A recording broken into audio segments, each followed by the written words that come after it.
It may seem simple, but Iowa State students have had a serious problem staying safe crossing the street this school year. Pedestrian traffic is a concern in any college town, with kids trying to get from class to class or come home from university events. But with 2 deaths and more recent injuries in car versus human accidents, it has become clear that motorists and walkers need to become more aware. ISU Police Sergeant Elliot Florer thinks the law can create some issues, but not as many as pedestrians or motorists just not paying enough attention. A lot of times they're busy and they're preoccupied. That's when bad things can happen. So, we talk from when freshmen get onto campus, when we talk about personal safety and orientation, you kind of have to keep your head on a swivel and you've got to pay attention to your surroundings. You need to know where you're at on campus. Oftentimes, they want to yield, but they simply are not given enough time to do so. ISU student Jonathan Brown was struck and killed by a vehicle here, an area off of South 16th Street near student tailgating lots.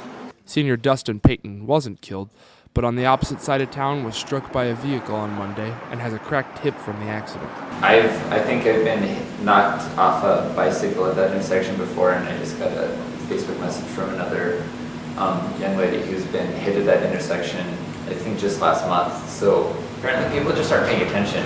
So I think people just need to be more aware that, this is really close to campus. There are going to be a lot of people who live nearby that are crossing this to get to campus. And Payton says he wasn't distracted or paying attention to anything else that may have caused the collision.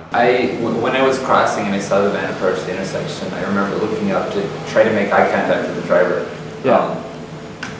And she wasn't on her cell phone or anything either, but she just never looked in my direction. Ames and ISU police are working together to make these accidents less frequent. Sergeant Florer can't do much more than stress how easy it is just to wait. So you get into that, is that person in the crosswalk? Are they close enough? Are they going to step out? So it's kind of a guessing game for both the pedestrian and the motorist. Definitely, if I'm a pedestrian, I'm going to err on the side of caution and simply wait for a safe time to cross the street.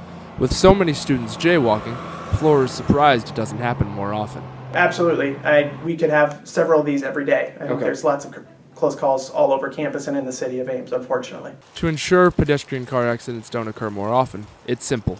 Look both ways and be mindful of other traffic. For iState News, I'm Cuellar with David Derong.